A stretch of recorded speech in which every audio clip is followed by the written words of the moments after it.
Good evening, everyone. It's lovely to see all your faces. Thank you very much for joining us tonight for our special virtual event to mark and celebrate Windrush Day this year. So my name is Georgina. I'm the Adult and Family Programme Manager at London Transport Museum. I'll be behind the scenes tonight together with my colleague Miranda, who will be sharing the speaker presentations and at the end of the event playing recorded poems that were written by TfL staff to mark Windrush Day last year. And although we're all very used to virtual events these days, please do bear with us if we encounter any technical difficulties, which I hope we will not. So now, without further ado, I'm very pleased to pass things over to your host for this evening, a very great supporter of London Transport Museum, Edward Adoo, and also our panel, who Edward will introduce. Thank you.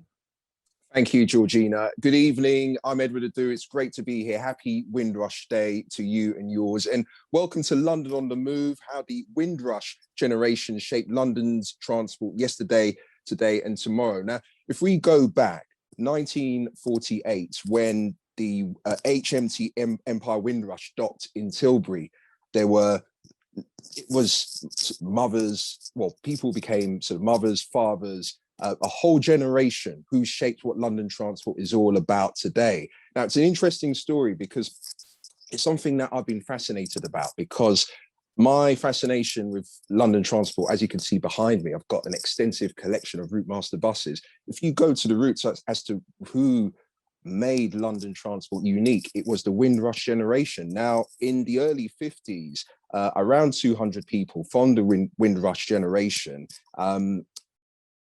resided temporary accommodation at Clapham South Underground Station. And in 1956, London Transport started recruiting people, bus, tube, canteen staff directly from Barbados. And that was the foundation. That's where it all started. And that's what made London Transport what it is today. Because the reason why London Transport recruited people from the Caribbean, because there was a shortage at the time. There wasn't enough people to drive the buses, the trains, canteen staff.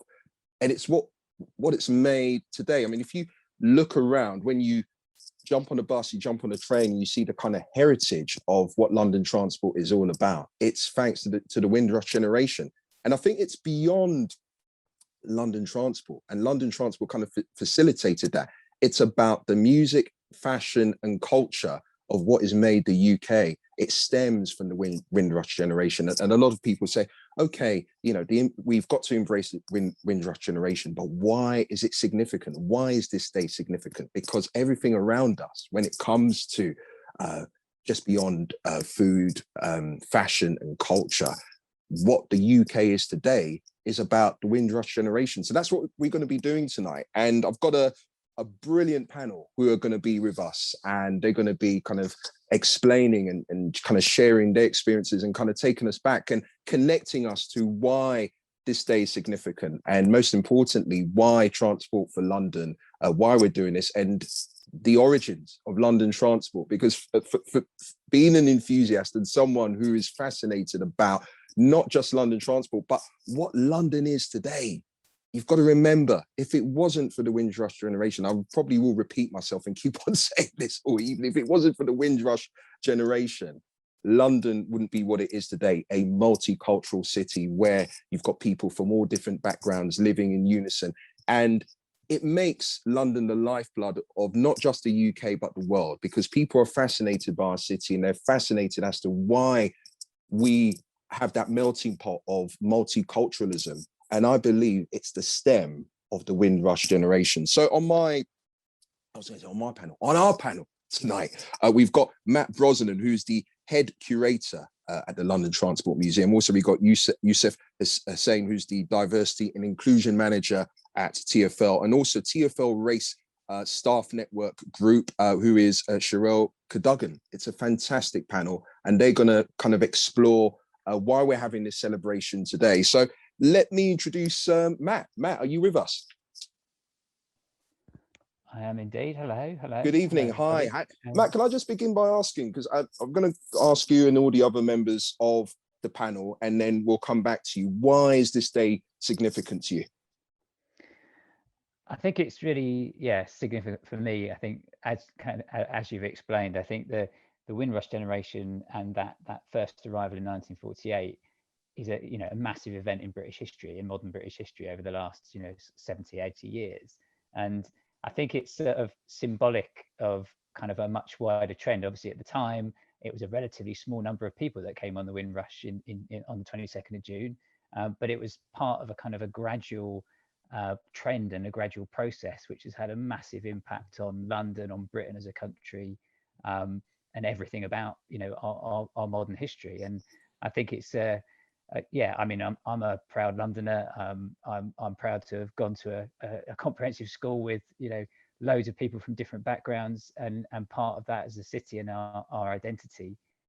It's something I think to celebrate and to be proud of. And I think with the subject matter that we have at London Transport Museum as well, and London Transport as an organisation, and today's TfL as a massive employer of people in London to keep the city functioning and moving. It's a real sort of key part of our story as well as a museum, and the fantastic contribution that people from the Caribbean made to London Transport from the mid-50s onwards. Yeah, it's something that we have in our collection, and we want to collect more around, and also to put on future displays and exhibitions, which we'll talk a little bit about later. So it's a fantastic occasion and a real sort of opportunity to sort of highlight that for a wider audience. Yeah. Thank you, Matt. We're going to come back to you shortly. And Yusuf, what your thoughts? The same question in terms of the significance of today, Windrush Day, and what we're going to be doing tonight. No, thank you, Edward, and yeah, pleasure to be here. An absolute pleasure to celebrate Windrush Day with you all. So yeah, TfL is synonymous with Windrush, and TfL wouldn't be what it is without the Windrush coming over. What really resonated with me in terms of with what you said, Edward, in terms of London's identity and how it was built off the back of that, and as someone who's from Algerian and Irish descent, I think it was the start of that real push of immigration to Britain, and I'm a proud Londoner, but I'm also a proud Brummie as well. So I call myself a Brummie Londoner. And so I think it's fantastic to see Windrush Day being celebrated like this, because it is really part of London's identity, and that start of that immigration that makes Britain and London multicultural, diverse, cosmopolitan, and a really progressive city, not just in the UK but in the world. Thank you, Yusuf. We'll come back to you shortly. And Sherelle, we're going to leave you out, but your thoughts on today and your involvement with this. Good evening, everyone, and thank you, Edward. I have to say that for me, celebrating the Windrush Day just is us honouring that generation and the resilience and the challenges and the sacrifice that they made to come and assist, because they were invited to come and assist and help out. And that's what today means to me. Yeah. No, thank you, Sherelle. Matt, let's come to you first. So what we're going to do is we're going to give each of our panel a chance of presentations, and also just to kind of outline and kind of just what Sherelle's just saying in terms of the significance and what we've been discussing so far about why Windrush Day is important and why we're celebrating it this evening. So we're going to go to Matt, who's the head curator at the London Transport Museum, and Matt Brosnan. Matt, take it away. Thanks, Ed. And yeah, I think by the miracles of Zoom technology, my colleague Miranda is sharing her screen, but I should be able to hopefully control it from my computer in a moment. So yeah, I'm the lucky person that gets to be the head curator at the museum, and so I look after the team of curators that look after our collection, which is pretty large. We've got about 500,000 objects in our collection, covering right from kind of Victorian era through to the present day. And I'm here today to talk a little bit about the context around London Transport's direct recruitment from the Caribbean, and also the kind of ongoing collecting of its legacy. And I think I may have to tell Miranda to move the slides around because it doesn't seem to be working at the moment. But yeah, it's there we go.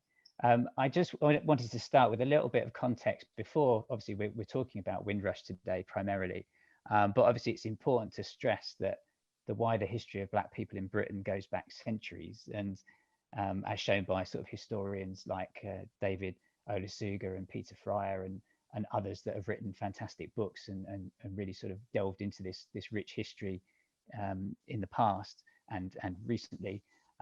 But just to mention in terms of sort of wider context, in our own galleries at the museum in Covent Garden, for example, we have the story of Joe Clough, who you can see looking very smart in the photograph there. And he's actually thought to be London's first Black bus driver, and actually was born in Kingston, Jamaica, and came to London in 1906.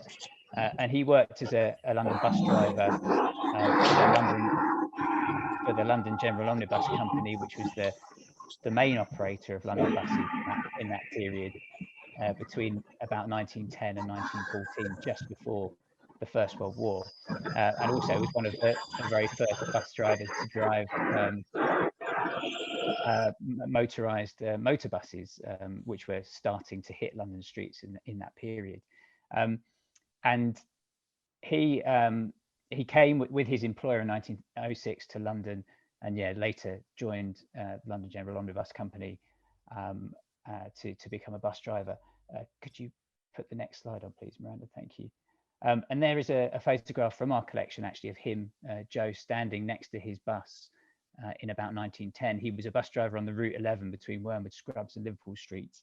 And actually later he served in the army during the First World War. Actually, like many other London bus drivers, he actually used his skills as a driver to serve with the Army Service Corps, driving buses on the Western Front in France and Belgium, moving troops around and providing sort of vital logistical support.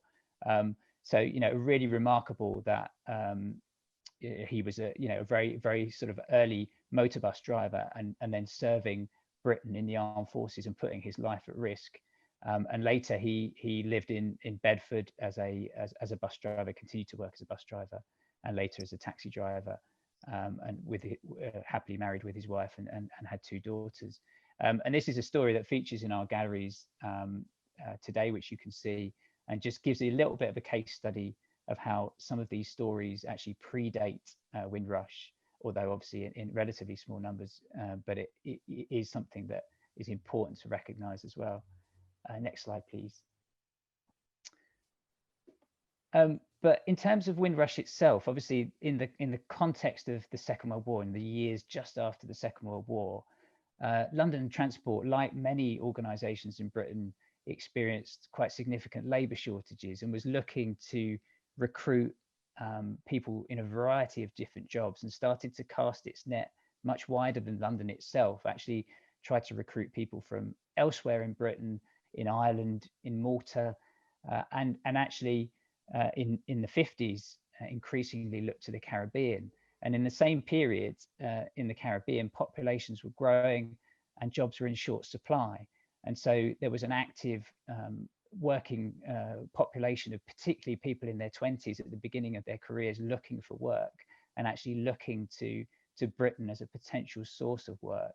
And the arrival of the Windrush in 1948 started a kind of gradual trend of more and more people making that journey across the Atlantic, either by sea or by air, and often coming with a job ready, to join. And that's partly where London Transport came in this period. Next slide, please. And in 1956, there was a direct recruitment scheme that was arranged between London Transport as an organisation, and initially with the government of Barbados. And actually the Barbadian government and London Transport collaborated together to make sure that recruits were lent the fare, so that they didn't actually have to spend on the journey initially. And that was paid back over the first 2 years of the person's sort of employment. And similar kinds of schemes were run by other, big organisations in Britain, such as British Rail and the NHS. And you can see a photograph there of London Transport's chief personnel officer interviewing a candidate in Barbados in 1956 at the very beginning of the scheme. Next slide, please. And it continued right from 1956 through to 1970. And actually in 1966, it was also extended to Jamaica and Trinidad as well. So there were other, nations within the Caribbean region that contributed recruits to this scheme. And in 1968, London Transport estimated it at approximately 9,000 black staff, many of them recruited from the Caribbean, in a workforce of about 73,000. So in a relatively short space of time, quite a big chunk of London Transport's workforce came through this direct recruitment route. So a real sort of important, vital contribution to keeping London Transport's, massive public transport network functioning. And there's a lovely photograph there of Ralph Straker on the right with his colleague, Laurie Heriddle, in 1957. And Ralph was one of those very early direct recruits in 1956 from Barbados at the tender age of 21, and worked as a bus conductor for several years before moving into a different line of work. Next slide, please. Obviously, one of the things to recognise and to make sure that we recognise is the fact that this was a challenging situation. The direct recruits and also people that came to Britain, not through the direct recruitment scheme, but ended up working for London Transport. They faced lots of challenges in adjusting to London and to British society. If they were of a certain age, then actually they may have experienced London before, because many people from the Caribbean served in the armed forces during the Second World War, and so would have experienced London and Britain to a certain extent. But obviously many of them had never been to the UK before. And there were also the frustrations of the fact that they were often entering entry-level jobs, despite the fact that many of them were very well qualified and actually had a lot of skills. Most of the people that came from the Caribbean over to Britain were actually skilled workers, and so there was that sometimes that frustration of having to start at the very beginning in an organisation, and also the challenges to career progression. It wasn't always a fair level playing field, and that I think is something that's important to recognise.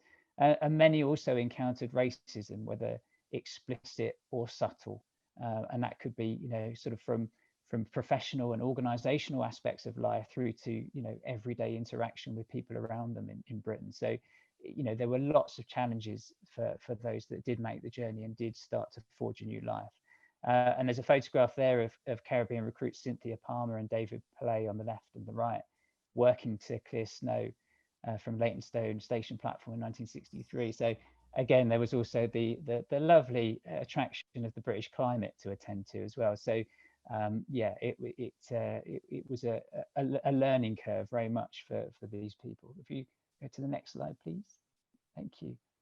And one of the aspects that was vital to that kind of experience was forging communities and doing so both within London Transport as an organisation and London as a city. And obviously some that had religious faith sometimes joined churches or created new congregations. Many found friendship and support through their work or through social and sports activities. And actually, as the photograph on the right there shows, that London Transport actually had quite a big network actually of social activity and sporting clubs and societies. And many of the new arrivals really sort of jumped into that with enthusiasm to create kind of a more of a sense of community and engagement with their lives, and a really important aspect of their experience. Next slide, please. And I think one of the things as well around direct recruitment from the Caribbean is the long-term legacy, and this is something that we're exploring as a museum now. And one of the things I suppose that's key to all of this as well is that some people that came to London Transport right from the 50s and 60s, the original intention was obviously to get a job and to work maybe for a short period for London Transport. But for many, it became a life of work. Some like Carl Hoyt, who's quoted here and who's shown in the cover of the MetLife magazine on the right-hand side there, ended up working for London Transport for decades in a vast variety of roles.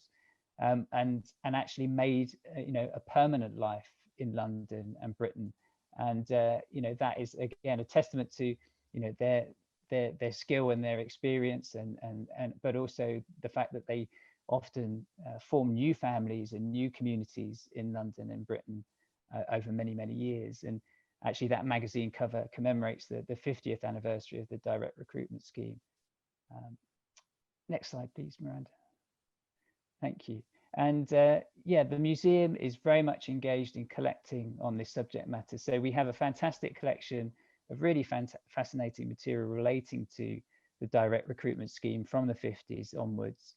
But we're also, looking to supplement that and add to that in terms of the kind of longer term legacy on Transport for London today. Whether that first generation of direct recruits in the 50s and 60s has inspired, subsequent people from Caribbean backgrounds or from wider Black communities, or from a variety of different backgrounds to join TfL or London Transport. Was it a good employer? Was it a good example? Did it encourage more? How is it reflective of wider society today? And there's a picture there of Andrew Smith, an instructor operator with London Underground, who his parents actually emigrated from Jamaica, and he obviously joined TfL and has been a good supporter of the museum. And it's something that we're looking to collect around now, and with forthcoming projects as well. Next slide, please. And on that note, we have actually just as of this week displayed some new animated poems and writings with audio that were written by Transport for London staff for Windrush Day last year, actually, and which we've been working with staff on. We actually have a web article related to this, but this is a new animated feature that you can see in the museum in Covent Garden this week and ongoing. And also a lot of this activity and the collecting that we're doing is with a view to a new exhibition that we're opening next February, looking at the direct recruitment scheme from the Caribbean and its long-term legacy, and working with the Raising Awareness of Culture and Ethnicity staff network group that Sherelle is associated with, and also working with a group of advisors as part of an advisory board that includes current members of Transport for London staff with interest and with background connected to this topic, and actually including a former member of London Transport who joined the company from the Caribbean in the 1960s. So we're really, really keen to explore this topic in greater depth, both for the benefit of our collection in the long term, but also for the benefit of our visitors next year and obviously now in terms of the poems display that I mentioned. Next slide, please. And finally, just to mention, in terms of further reading, obviously the museum has a website, and we have lots of interesting web stories relating to our collection and relating to individuals that feature in our collection. So we have articles relating to Joe Clough that I mentioned at the beginning, the London Transport Direct Recruitment Scheme, and also TfL staff reflecting on the Windrush generation through poetry and through writing. So please do explore that at your leisure. To find out a little bit more detail about some of the things that we've been talking about this evening. But I think that's me done for now, and I'll hand over to Youssef to talk through his work. Thank you, Matt. And yeah, fascinating and insightful presentation there. I learned a lot, and it did remind me of stories my granddad used to tell me. He came over in 1947 from Ireland in Galway and worked on the buses in Birmingham for a good 10, 15 years. And he had a lot of Black friends from the Caribbean who he worked with, socialized with, and had friends with. So it definitely resonates with my background. So yeah, so thanks so much for inviting me to here today and celebrate Windrush Day with you all. My name is Youssef, D&I manager at Transport for London. Been at TfL for around about a year and a half. So today I'm going to talk to you about the here and now. So what's TfL's diversity and inclusion vision and purpose now in the present day? How we work with our important staff network groups, and Sherelle is a key part of the Raising Awareness for Culture and Ethnicity staff network group. Talk to you a little bit about TfL's Independent Disability Advisory Group, which we're really, really proud of and provide some fantastic support and guidance for us. And something that we launched recently, which is TfL's anti-racism leadership charter, which is off the back of the events last summer. So I think you so go on to the next slide for me, please. Great. So the mayor's transport strategy and inclusive London strategy forms the basis of TfL's work on inclusion, diversity, equality, and accessibility, and it's really that's what forms our objectives and our strategy and our tactics around making TfL a great place to work and a more diverse and inclusive organisation. And it really is a core business priority for TfL, and that's from the top, from our commissioner downwards. So talk to you a little bit about TfL's vision. TfL's D&I vision is really to deliver a fully integrated and reliable transport network where everyone can make spontaneous, seamless, safe, affordable and accessible journeys with confidence from their front door to their destination. So TfL is achieving this by recruiting, progressing and retaining a diverse workforce, a workforce that is representative of London at all levels and is really representative of the diversity that we serve. And that's really, really important. And that's a mayoral objective for us to be representative of London, because that enables us to provide first-class customer services to our customers, not just within London, but from around the world. It helps us make better decisions around projects, around the business, because we have that diversity of thought and all the other great diversity that brings. So really, TfL fully realises the safety, performance and commercial benefits of our diverse workforce by fostering inclusive cultures, behaviours, line managers and ways of working. And that inclusivity piece is really, really key, because it's not just good enough to have a diverse workforce. You need to make sure that the culture in which people are working in is inclusive, so people feel like they belong, they feel valued, they feel that like their work is contributing to achieving TfL's objectives, and they have a fair chance of developing and progressing at TfL. So that's really important for TfL and all the teams across TfL. So in terms of how the diversity inclusion team that I work in supports that vision, so we really set the D&I strategy, as in like how we go about that in terms of how it relates to our people, customers and external audiences. So really using our subject matter expertise and understanding our duties around the Equality Act and the public sector equality duty, but really going beyond that compliance to make it a great place to work. And so we're really providing that strategic thought leadership and D&I best practice. So working with other organisations to see what best practice is out there around attraction, recruitment, and development and progression of diverse talent, but really tailored to the specific opportunities and challenges within particular areas. So TfL employs 26,000 people, from engineers right down to people who work in operation environments, to people who work in the marketing or various other areas. So it's very, very different depending on where you are. So that's what we meet the needs through their specific challenges. I'll just give you a few examples of how we do this. So what we do have at TfL is what we call equality impact assessments for all projects, programs and strategies. So that's really, really important. So this is to ensure all of our services are inclusive and accessible for our diverse customers. So for example, if we're closing a road for safety critical works, businesses carry out equality impact assessments to ensure you mitigate the negative impacts on these closures on our disabled customers, for example.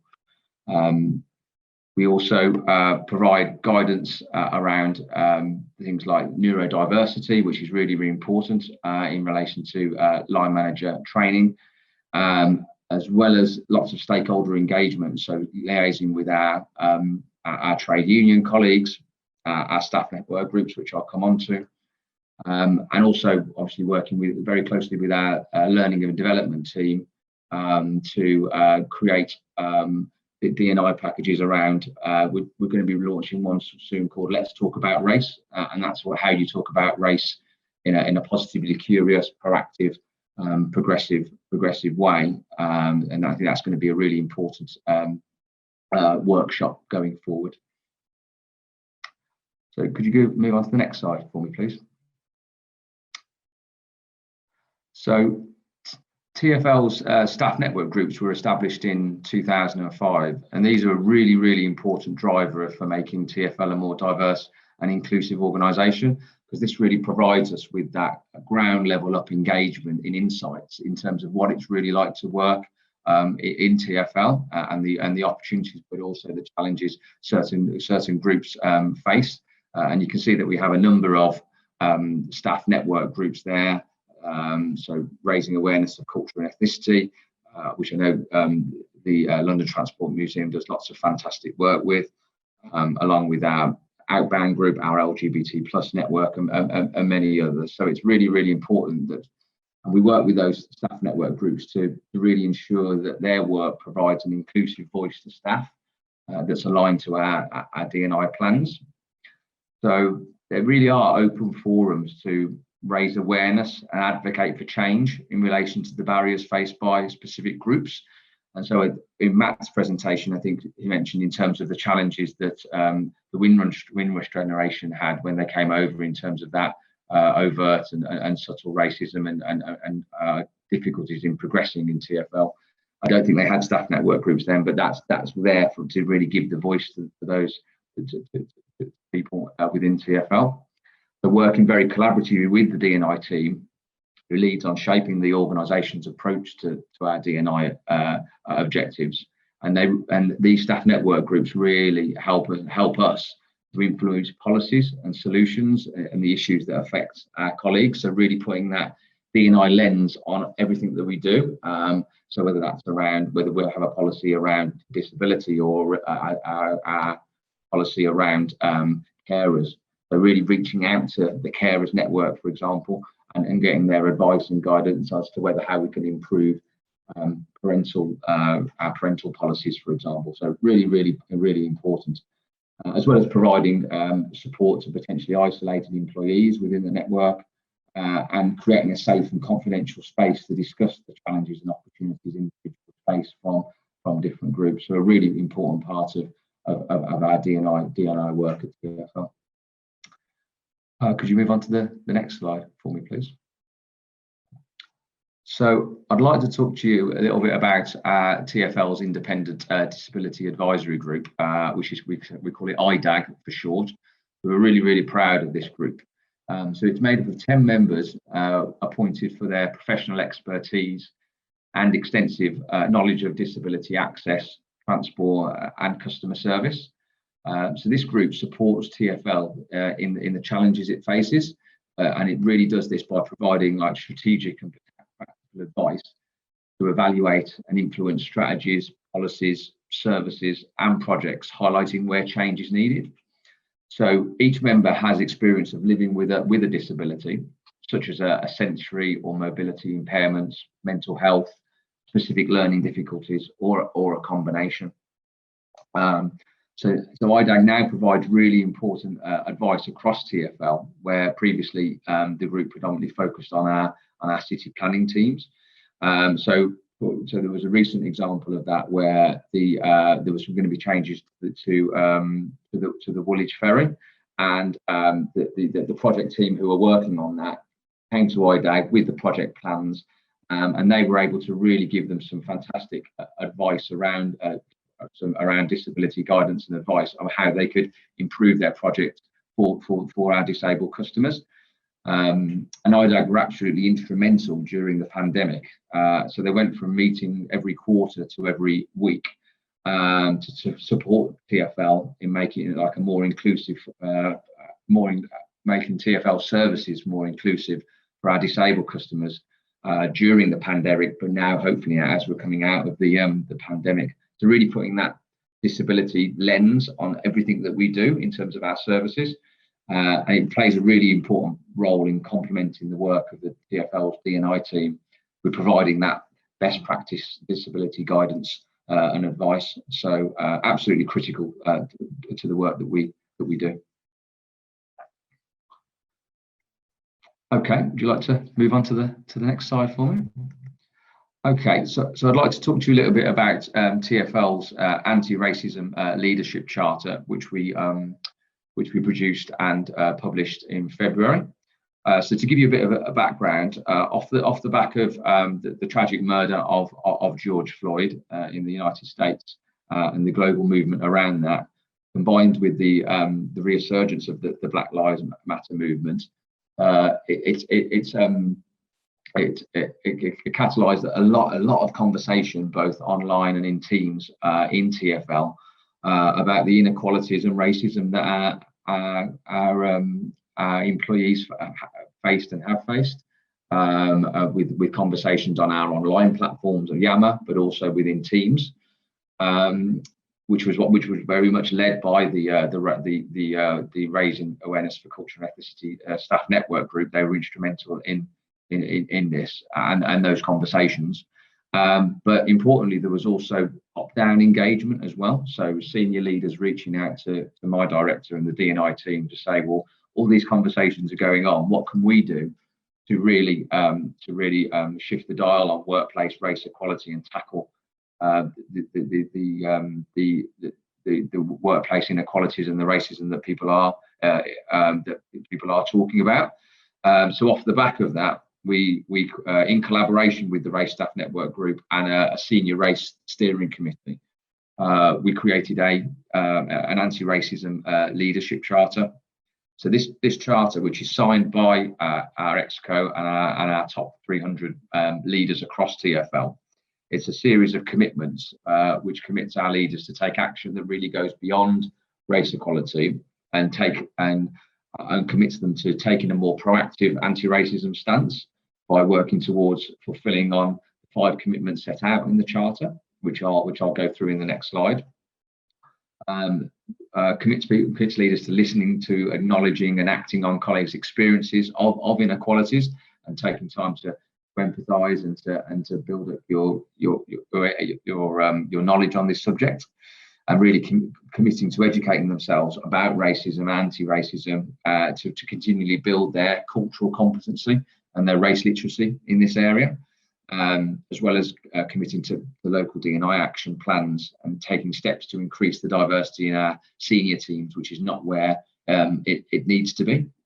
So part of this, me and the D&I team, we created a leadership facilitation toolkit, which supported leaders to put on listening sessions, which I'll go through in the next slide, and also in terms of providing common definitions on what we mean by anti-racism and what do we mean by things like microaggressions, because this was a very new topic for many of our new leaders. So it was really important to provide this support to build leaders' knowledge and skills in this area. So could you move on to the next slide for me? Oh yeah, I think you're already on the next slide. Sorry, go back one. Sorry. Right. So just going to talk to you about the Anti-Racism Leadership Charter commitments, which has been signed by the TfL's executive and many leaders across TfL. So I won't go through all of them because there's quite a few, but the first one is commitment 1 is about committing to be an anti-racist leader and role model inclusive behaviours by promoting and creating a culture where trust, respect and psychological safety are the norm. So, for example, to fulfil this commitment, leaders have been communicating their vision of what an inclusive culture means to them and why diversity and inclusion matters to them. And then commitment 2 is about being open-minded and willing to listen so they can better understand and empathise and act on colleagues' experiences of racism and educate themselves about racism, as well as the inequalities and discrimination that they face. So a really important part of this is, for example, leaders have worked with the D&I team to run over 100 listening sessions across TfL, which has basically provided safe spaces for people to share their experiences of the inequalities that they face. And these listening sessions have been really powerful for people to listen to the lived experiences of our Black, Asian and minority ethnic colleagues, to empathise with these experiences and to use those insights to drive D&I action planning. And then finally, the last commitment I'll go through is really taking accountability for the creation of the delivery of local race equality action plans and reporting on its progress through formal systems. So, for example, leaders have appointed D&I workstream leads and created D&I task forces across TfL with the time and resources to work with the D&I team to create local D&I action plans. So hopefully that gives you a flavour of the commitments that were there. I'm more than happy to share that if people want to reach out to me offline. And so, yeah, you want to move on to the next slide for me?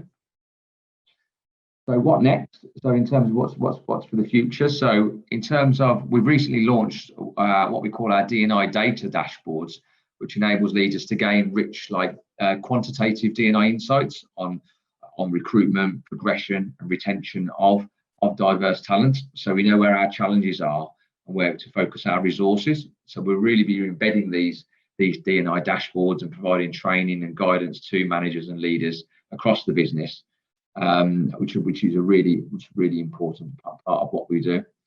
As well as embedding the anti-racism leadership charter in all of our people plans across TfL. So I'm working with lots of D&I leads across the business to make sure that they're fulfilling on the commitments, and how can we embed those commitments within people plans. And recently we're collaborating and working with our talent team. So one of the big things that came out of the listening sessions was the development and progression of our diverse talent.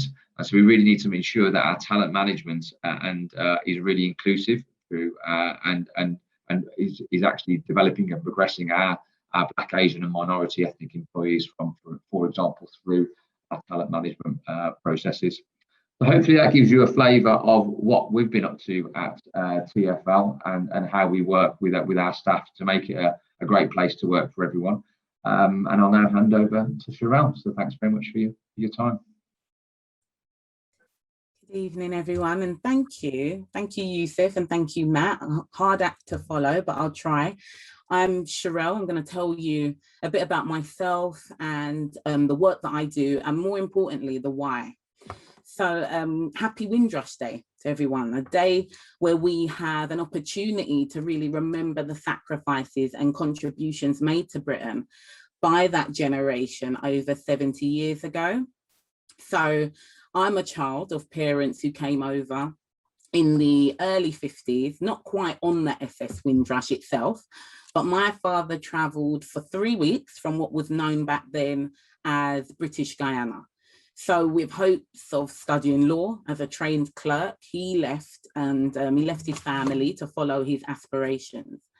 So arriving in a cold, grey England, you know, he had some contacts in Earl's Court, and these friends, they were to become my uncles and aunties. Many of them have passed away because they were slightly senior to him. And there he would stay in a room, share with about 4 of them, and look for work, basically. Unfortunately, a lot of the prospects, and due to the racism, etc., doors were closed and many professions were closed to my father. So he had a few knockbacks, and adding to the fact he was sharing a room with 4 other guys, he needed to find work quick. So my dad did a few jobs around kitchen help and a porter, but he went on to actually work for London Underground. So I worked for London Underground. I've worked there for just over 20 years. I'm an instructor operator, so I train people to drive the tube. So my dad started on there, but he told me that the buses at the time paid more, and as well that there was an added bonus that he wouldn't have to clean the tiles of the stations, because back then when you worked on the stations, you had to do all the cleaning and stuff. So the buses looked attractive. So he went off and applied, and subsequently worked as a bus engineer in the garages, Camberwell Garage, for 37 years. And, you know, I have to be honest, the last thing my father wanted me to do is follow in his footsteps and work for transport. But alas, here I am. And to be fair, mine really is not a unique story. You know, across TfL, you'll find many of us that have parents and grandparents that came over during that Windrush time and got a job on the buses, London Underground or National Rail. It truly must be in our blood or something, I don't know. So I joined 20 years ago, and at that time I had the pleasure of working amongst what I would say would be probably the remainder of the Windrush generation on the job. So they were soon to retire, but that really didn't stop them telling me the stories of what transport used to be like, the family atmosphere that they built, because many of them left children and left their families back home, right? So the social clubs they created so that when their wives or people joined them, they could meet with others, the sports clubs that enabled our love for cricket, because the West Indians, we love our cricket. So many of them as well were from military backgrounds. So your uniform had to be pristine, you know, you had to shine your shoes. They instilled that pride in you that they had when they were coming over here to assist and help in the rebuilding of Britain after World War II. So alongside the great stories were obviously the accounts of challenging times. You know, they faced the type of racism at the time that was much more in your face. So if you've ever heard of stories of English people thinking Black people had tails, this is true. You know, there were many fights that were had with the teddy boys, and you had to really know there were certain stations or garages that you would avoid, because, you know, going in on an early or coming home late at night could become very problematic. So these challenges, you know, really brought a sense of community and togetherness for that generation. So, you know, many of that generation that I encountered on the job, as I said earlier, they retired or have now passed away. And unfortunately, the stories went with them.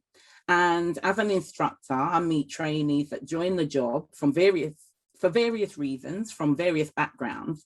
And really, some of them they have no clue of that part of British history, transport history. Some have no clue of the contributions that generation made to building to what we know as today, Transport for London. That generation, believe you, they didn't just clock in and clock out. You know, they were part, and they weren't just frontline. They were part of engineering departments, payroll. Many clerks worked at 55 Broadway, which was our old, you know, our base basically, and schedulers. Women worked in the canteens. So not all were frontline, but they made up the fabric of London transport. And that generation, as I said, they sacrificed so much. They left behind children. Some of them never were able to come and join them. They stayed back in the West Indies. And as a child of that generation, I feel I have to honor them and acknowledge them.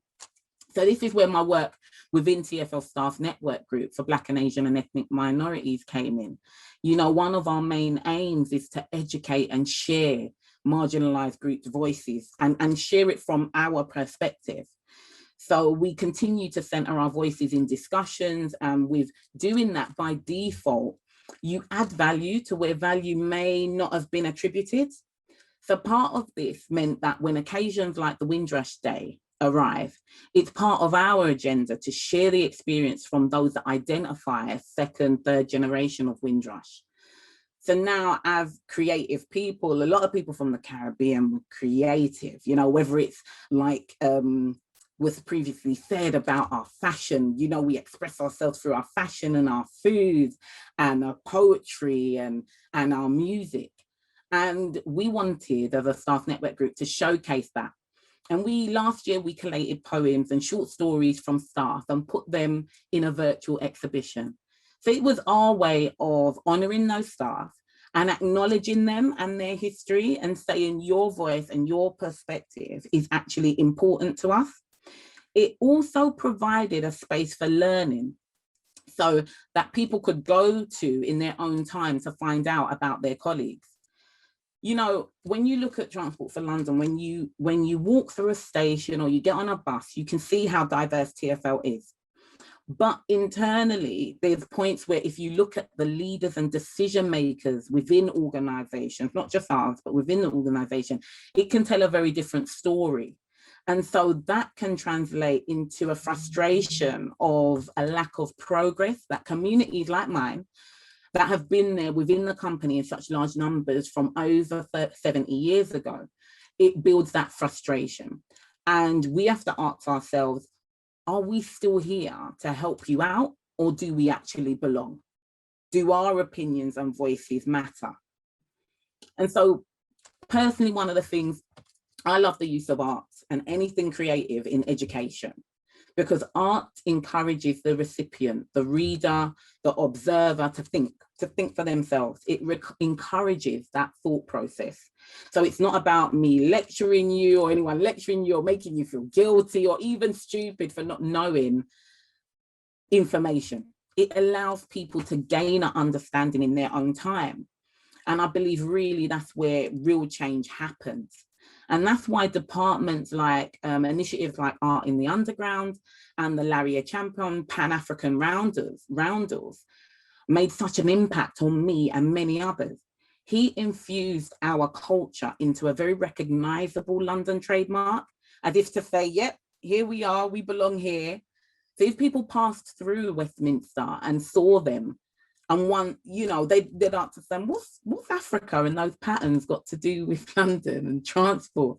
But with a little bit of research, they should move on from that, more educated, a bit more informed. I'm also part of the London Transport Museum Advisory Board, lending my voice and I'm in a group and we lend our voices and perspective to the forthcoming exhibition that was mentioned, that's coming up in February 2022. And hopefully that will be about us providing a more authentic exhibition, so it's more reflective of us, because it's so important that the truth in our history is told. And honestly, if you omit marginalized groups anyway, but like Black, Asian or other ethnic minorities from British history, then I truly believe that you're not really telling the whole truth. And so that's the reason why I do what I do in the Staff Network Group. We're a group of volunteers, and that's why we assist the UCEF, the DNI, etc. in our aim of making it a more equitable place to work. Thank you. Thank you, Ed.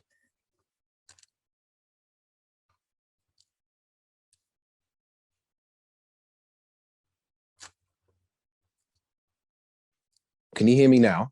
Hang on. Hey, can you hear me now? Yes, you can. Can you hear me now? Sorry, I can hear you. Had some technical problems there. I was saying that was fascinating to hear what you were talking about in terms of the differences of working in different garages and sort of certain, well, people just had to kind of, in a sense, just be careful, because not obviously now we live in a more kind of integrated society, but back then it wasn't as inclusive as it was. And just, I think it's fascinating to hear those stories. I mean, you've taken me back to a close family friend who was working at Chalk Farm Garage for over 30 years, and he's retired now, but he's got loads of stories he can share with us. So Sherelle, thank you very much. And Matt, I want to come back to you and talk about contemporary collections and contemporary collecting. Why is that important? Why is that significant? Yeah, well, kind of as Sherelle was sort of talking about, I think contemporary collecting is like really, really important to any museum, really. I mean, I think people tend to have a certain view of museums as being just about the past, just about history, and to be a sort of a live and organic museum with an evolving collection, you need to be reflecting today as well. And so that's very much what we try to do, and what we're trying to do here, actually, and talking to people like Sherelle and TfL staff and trying to get a sense of what the organization is like today, and the kind of long-term legacy of Windrush and direct recruitment that we've been talking about this evening, and to make sure that the collection is kind of representative of what today's TfL looks like, what today's London looks like, and to make sure that, yeah, we are representing stories from across the workforce and from across the population of the city. And that's very, very important. And just before, sorry to interrupt you, I just wanted to say, if you've got any questions that you'd like to put to us tonight, because it's about your input tonight. If you've got a question, please put it in our chat box, and we'll make sure that we'll get the questions to the panel, and we'll share your questions. And Matt, I want to go back to what you're talking about in terms of stories, in terms of the selection of stories. What's the process there? How is it done? Well, it kind of depends on the project, but I think one of the things that we've kind of talked about in terms of the exhibition that we're planning for next year, and that we're working with Sherelle and the other members of the advisory board and the staff network group with, is that actually it's not just dictated by the museum, that actually it's a collaborative process with people that have a kind of a history and a connection with the subject matter and sort of direct experience, and that actually they can feed into that process directly. So it's not just the purely kind of curated experience by a small number of people, that actually there's a bigger group involved in the decision making. So part of it actually is this is a kind of an exhibition where we're going to be doing some live collecting. So we'll be looking to talk to people that aren't actually currently represented in the collection, that we want to interview and to film and to record, and also to get the input of the advisory board on that, who we should talk to, who we should interview, and how we should sort of display it and interpret it in the museum space itself. So kind of very much making the kind of the process actually part of the display, so that you get a sense of who we've been talking to, how it's worked, and then the kind of the fruits of that in the final exhibition that visitors will see. I mean, the London Transport Museum is an integral part of TfL. It's an important part of what TfL is all about in terms of its history. How does this shape the museum in terms of exhibitions and displays connected to Windrush and other things connected to the cultural aspect of London? Yeah, well, I think it's a really important like learning curve for us as a museum as well, actually, in terms of how we work and how we collaborate, and also like the long-term benefits it will have for our collection in terms of new material that we can look after in the long term.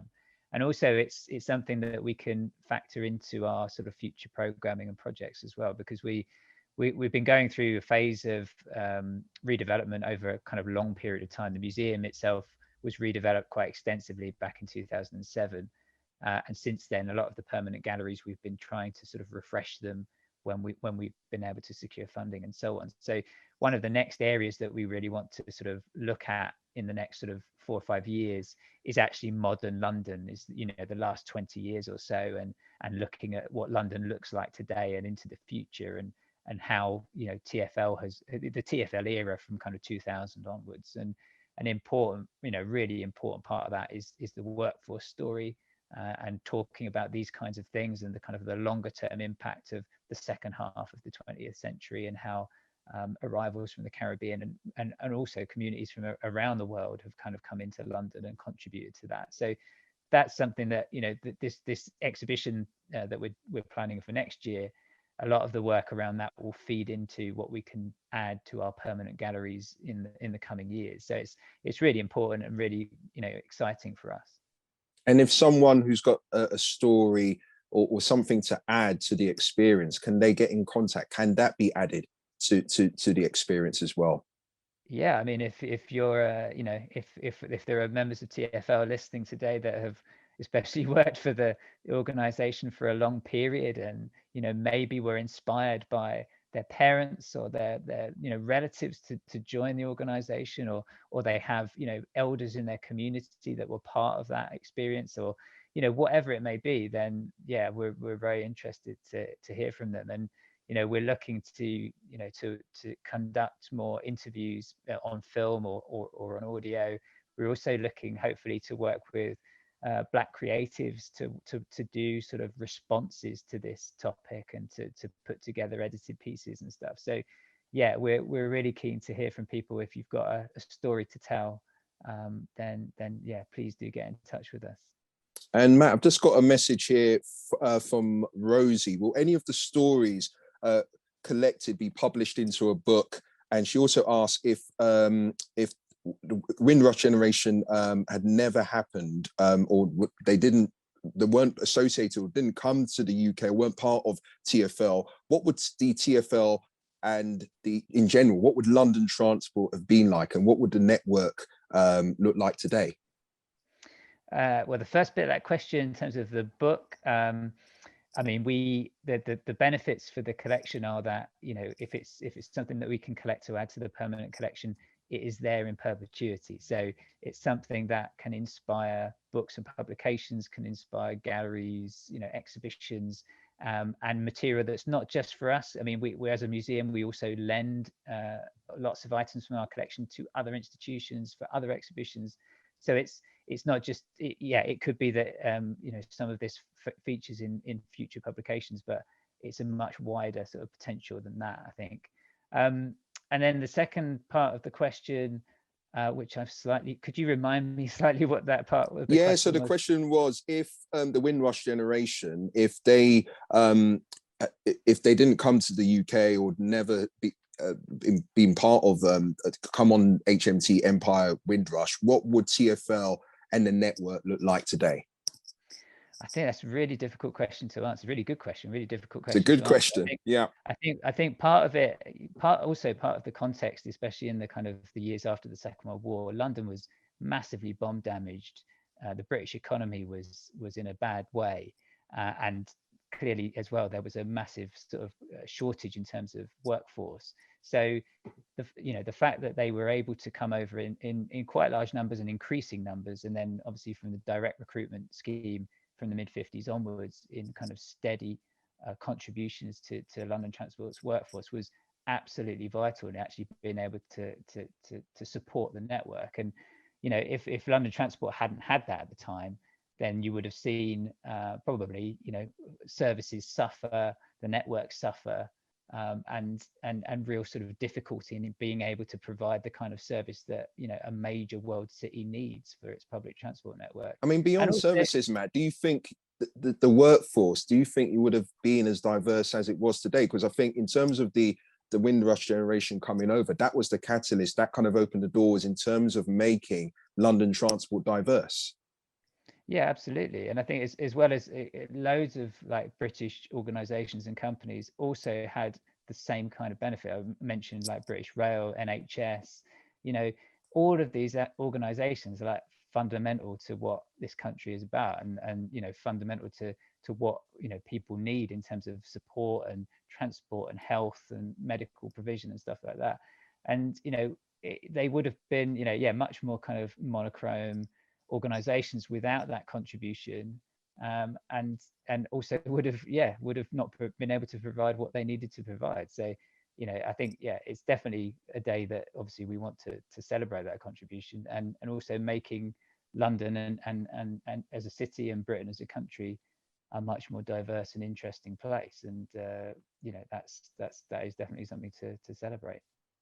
Thank you, Matt. And by the way, if you've got any, I've got a question which I'm gonna mention in a minute. But let me come to you, Sherelle. And you sort of eloquently spoke about your father's story. You spoke about your father's friends, and generally people around that time, what life was like working for London Transport, and you name-checked 55 Broadway, which was an integral part of London Transport back in the day. But do you feel that TfL, in terms of diversity, do you think that progress has been made, or do you think more needs to be done? I would always say more needs to be done. Progress has been made. You know, you can, when you look around, we're in departments that we weren't at first in, and so we have over the years, but at the pace, it could have been faster for the time that we've been at TfL, because as I said, still in those leadership decision-making roles, we are not represented as we should be. And so, and I think that when we look at many organizations, if you look at the NHS, when you look at those key institutions organizations where people came over to work for them, you know, the progress hasn't been made as such. And as I said when I was speaking, is it a case that you have to look back and really reflect on that? In what does that say to certain communities? Is it say, well, you're okay to just do the work, you know, at a certain level, but we will decide, you know, the future of TfL. And so it's very important to acknowledge people's value and importance in the creation of the organizations that we're working and add their what can be done to make that happen? I think it's changing of mindsets, right? It's really changing of mindsets. And you know, we have in many organizations, we have old boys clubs, you know, where you the jobs for your mates, And I think that's a way, there's a culture change within certain organizations that have to. So trying to eradicate that old school mindset, or things like kind of the old boys club. So it's listen, it's jobs for mates. It's about bringing people in with talent and making it more inclusive and diverse. Yeah, transport is very much like a chain of command. It's got a hierarchy to it. So I still, and when I joined, people would say, "Oh, Cadogan." They'd call me by my last name. They were all ex-military, ex-police people. So it was that.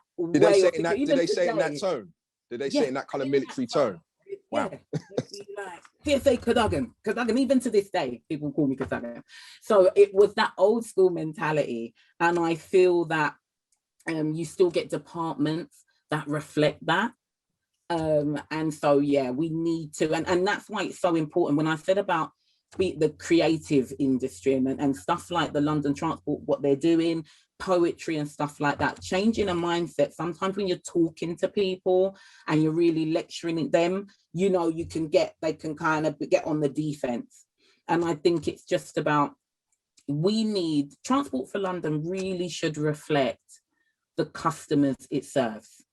It just should, in order for us to understand our customers and our passengers. So I think that, yeah, that's really something that the staff network group within that represents Black, Asian and ethnic minorities. Do you think that's to do with education? Because Rosie and Romy, they've just sent a question in, and they've asked about sharing stories for schools. Do you think, when it comes to your role, your responsibility, that you could actually help by trying to kind of filter that down and letting the younger generation know about the stories and the experiences of what the contributions of staff who have made TfL what it is today? Definitely. And I think that education at large, if we're looking at the history of Britain, can we really exclude the colonies? Can we really exclude people that look like me and you? And that's the true history. That's the true fabric of our country. And it should be taught, because them children, you grow up understanding the value of people that don't look like you. Yeah. So you don't have to be the same as them, but they've actually added to your existence, and we all cohabit and have cohabited for years and fed into each other. I mean, it's good what you're doing with the staff network. It was set up in 2005, but someone's just sent a message on a social media page saying, 16 years on, we had that tragic story about the worker at Victoria Station who sadly passed away and should have been protected, and was kind of highlighted in terms of the support that she was given. In terms of the influence that the staff network has, how much influence and support do you have? Well, we are a voluntary network. So I have to say that many of us, so I teach people to drive a train. So many of us are operational, and we do this alongside. I think that I've been within the race SNG in the last 18 months and 2 years. And I think that we have really pushed to work with D&I and work with the establishment, if you say, to lend our voices to certain incidents. Do you get the support? Do you get the support that you need? I think that we are getting the support. We are getting the support at the moment. We are starting to. We had a great event earlier today, and we had the TfL commissioner there, Andy Byford, and he was there showing his support, and even showing his support for the Windrush generation that had been caught up in the scandal. And he was very forthright in, no, these people need to be protected. We need to lend our hand. So we've got a new breed of people that are coming through and saying, we need to listen. I'm glad that you've got the support. And Andy Byford is there, and he was for Windrush Day. And you know, if he wasn't, I'm sure a phone call would have been made and said, listen, why aren't you there? But you just mentioned about the Windrush scandal. Have you come across, has anyone within TfL, have they come up to you and have they said, have they been involved with the scandal? Were they, because I mean, you know, tragic, some people, we know the stories, but have you come across anyone who said, look, this has happened to me, can you help? You know what, we haven't personally come across it. And the sad thing about it is the shame of it. So my dad went on to become a magistrate, and he was at immigration. He worked on the immigration panel. And he used to say, when this came up, he said, you know, this happened, Sherelle. You know, the odd cases happened before it all became a big one. It would happen. And so I would, you know, I'd hope that people don't have that embarrassment around it and can actually speak up about it, because it's such a stressful, and it's actually, I believe on this day, it is a national disgrace when you hear about the contributions and what people have sacrificed to come for their children and subsequent children to be told, nah, I don't think you're not meant to be here. I think that we should hang our heads in shame. Let's continue next year. Let's keep smiling. It's been a fantastic day. It's not finished yet. Thank you, Sherelle. We're going to finish off by playing a few poems written by TfL staff for Windrush Day last year.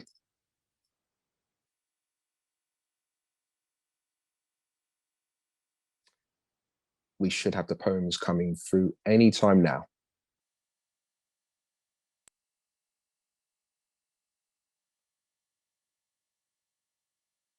Whilst we're waiting for the poems, if you'd like to send us a message and to let us know how you celebrated Windrush Day and also what you think Windrush Day and TfL means to you, please send us a message. You can do that by sending a message and placing it in the message box.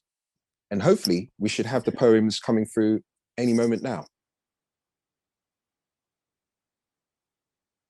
Sherelle, whilst we're waiting for the poems, let me come back to you. And so you train drivers. What's the best thing? I mean, how long you've been doing that for quite some time? What's the best aspect of your job?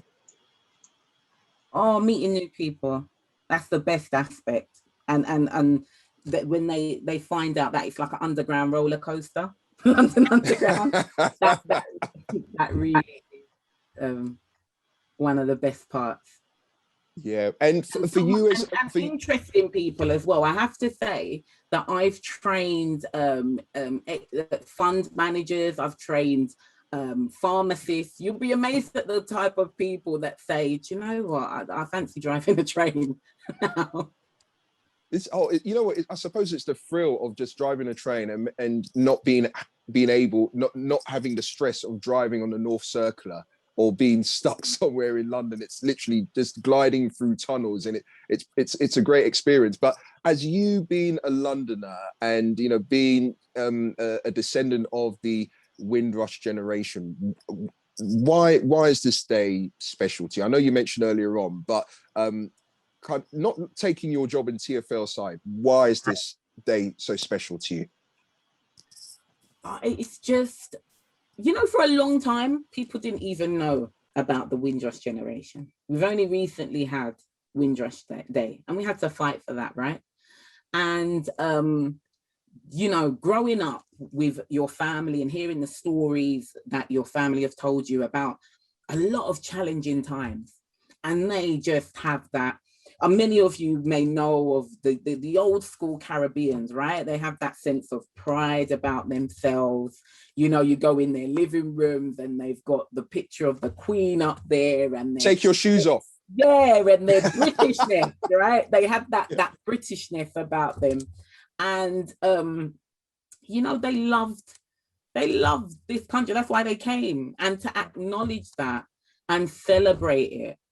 It's just it's emotional. The young children in the family get to hear the stories of their grandparents, their great-grandparents, that journey that you made a lot of people made to better their lives. When you look at what some of our parents have achieved, many have gone back home and been able to relax, and we're here and they're seeing the fruits of all their labor. Can you imagine? It was such a scary time.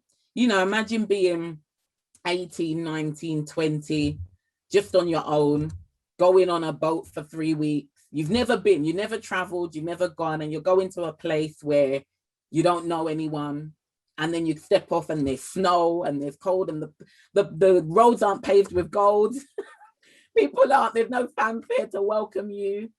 And they just, you know, for me, it was the way they dealt with it as well. Because I remember the parties and the get-togethers. I don't know where some of our guests lived, but I come from South London. So if any of you lived in South London, you know about the sound systems and the all-night parties. Let me apologize now if it was, you know what I mean? But Sherelle, what was significant, it was all part of the culture, and it's all what led into when we jumped on a tube, we sat on a Route Master bus, or whatever we did, which was connected to London Transport in the 60s, 70s, 80s, 90s, even in the noughties, even till now. That whole culture, the aspects of that culture is embedded in what TfL is all about today. And we have to thank the Windrush generation for making that happen. Definitely, definitely. Everyone's got a memory, haven't they, of when mine was the number 2B bus. It was a Route Master hanging off of it, you know. And then I always wanted that role that the conductors had. You know, they had the Gibson ticket machine. Oh my gosh, if I got one of them, you know, at the end, and they'd give it to you, you'd be like, yeah, you know. But who didn't? And you know, everyone has fond memories, don't they, of that track? And it was the character. I had a bus conductor that used to sing, a Bayesian bus conductor. He used to sing his little melodies on the way. So yeah, and many friendships were made as well. And it was funny, you know, when Yusuf was saying about his grandfather, Irish grandfather, because I think I saw in the chat as well, back then, transport, no one wanted to work on transport. It was a dirty job. So it was mainly like the West Indians and the Irish that came, and they worked, and they had a resilience, really, and they worked and they went through stuff with a smile on their face, but impacted the culture that we live we are surrounded by today. We need to continue this, and perhaps next year, Windrush Day memories, where if conductors, singing, train drivers, whatever we're doing, some sort of out there, some outlandish memories connected to Windrush Day. I think that's what we need to do. I'm mindful that we're running out of time, Sherelle, but listen, thank you very much. And thank you for being with us this evening. I'm Edward Adoo. It's been great to help you to celebrate Windrush Day as part of our celebrations at the London Transport Museum. Have a great evening. I'm going to hand you over now to Georgina, and hopefully we could do this again next year and we can have some Windrush Day memories. Thank you. Here's Georgina. Yeah, that sounds like a great idea, Ed and Sherelle. So we'll get cracking on organising that for next year. I'm sorry, we have had a technical difficulty. It wouldn't be a virtual event without one. But as Matt said before, the beautiful poems, and there's more of them that we were going to show, are up at London Transport Museum. So please do come and have a look at them whenever you can. So really, I just wanted to end this evening by saying many, many thank yous. Thank you to Ed for hosting, Sherelle, Matt, thank you so much for your brilliant stories and presentations. Yusuf, who has left now, but thank you to Yusuf as well. And also, it's important for us as the museum to thank the Windrush Day grant scheme. This event was made possible by their support. And also the work that Matt was talking about, the cultural and learning activities we'll be developing over the next year at London Transport Museum, and that new exhibition exploring the history of Caribbean migration in relation to London Transport and the legacy of the organisation's direct recruitment from the Caribbean. So that will be opening in 2022. So something more for everyone to look forward to. But yes, thank you again, and to the audience for taking part. It's been great.